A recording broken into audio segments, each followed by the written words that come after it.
Hello and welcome. This is a reading for our sun sign in Gemini. You may also be feeling it if your rising or your moon is in Gemini. This is for July of 2024. As we mentioned earlier, end of May and early June, Jupiter entered the sign of Gemini, which means that Jupiter, the planet that rules joy, expansion, happiness, prosperity, crossed over your ascendant, which is sort of like your true self or your soul. The sun kind of rules your conscious ego, that which you present towards other, but the ascendant is thought to be like your inner soul, maybe the one that you don't always express and let out, but it's very important. It's there. Don't let it die. I mean, take care of it and nurture that sort of true purpose and soul energy. With Jupiter crossing over it, you have then Mars on July 20th crossing over your ascendant. So you've got Jupiter with expansion and Mars who wants to take action. So go ahead and prepare for that and take that action. Maybe you've got some small business you want to launch. Maybe you've got something that's important to you that you want to launch, and because that's all in your first house, which is new beginnings. And as we've said, Jupiter is typically on takes about 12 years to go around the zodiac, so it'll stay in your first house for about 1.5 to 2 years. So plant those seeds. That's a new beginning for your prosperity, and Mars will help you launch that, especially on July 20th. Moving right along on the interpersonal planets, you have the new moon on the 5th of July is in your second house, which is your personal money, but also your own values that are important to you, your personal values, that which you value. The sun is illuminating in Cancer, and Venus and the new moon all in your second house very early in the month, and then they all start to shift over to the third house. So Mercury enters your third house on July 2nd. So that's a super brief window in the very beginning of the month that they're in the second house. Then they all start moving over to the third house. You've got Venus moving over on 11th.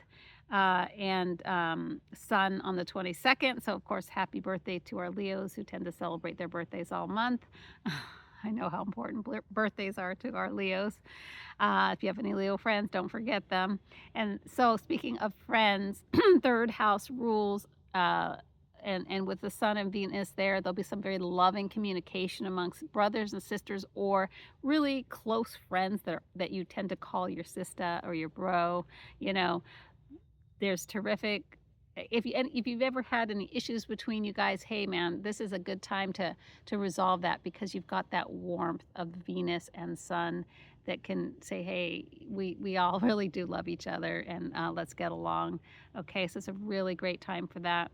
I will say that this is all opposed to that major planet of Pluto in your ninth house. Ninth house does rule higher education and also foreign travel. So if you have some kind of balance that time of spending with your loved ones, if you're in school at all, get your homework done. Don't slack on that. I know a lot of people just graduated, but maybe there's some other course of studies you're on that you need to take care of for work or whatever. Make sure you take care of that as well.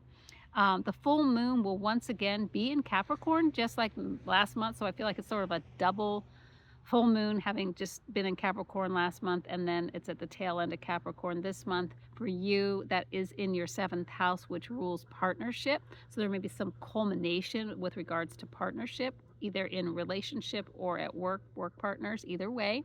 That full moon will be on the 21st, and full moons, emotions will tend to run high for most folks on a full moon. So just be aware that that's in your house of partnership. So to be kind and loving to your partners, okay? And full moon is always a good time to just take a moment and look up to the sky and give thanks and visualize all the positivity that you want to bring and create to the world. We're all can bring that positivity. If we just take personal responsibility for our own, light that we bring, we can all make a huge difference no matter what is happening.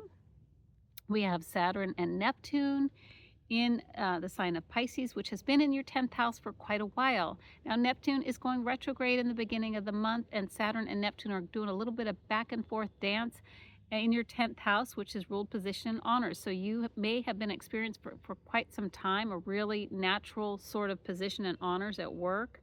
But you need to, as this shifts into your 11th house, May of 2025, some of you may be considering retiring or downsizing or easing up the workload.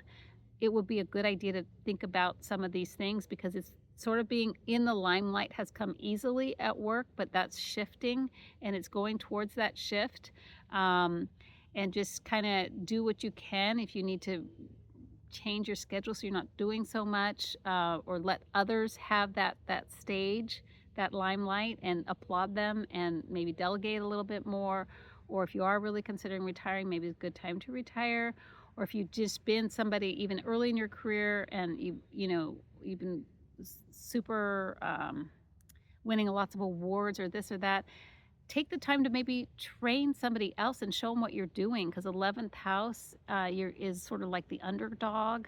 Uh, it- by May of 2025, there's nothing wrong with sharing your talents and maybe helping others during that time rather than saying, oh, why am I not winning those awards? Help somebody else along too. And that'll make a positive contribution to wherever you are.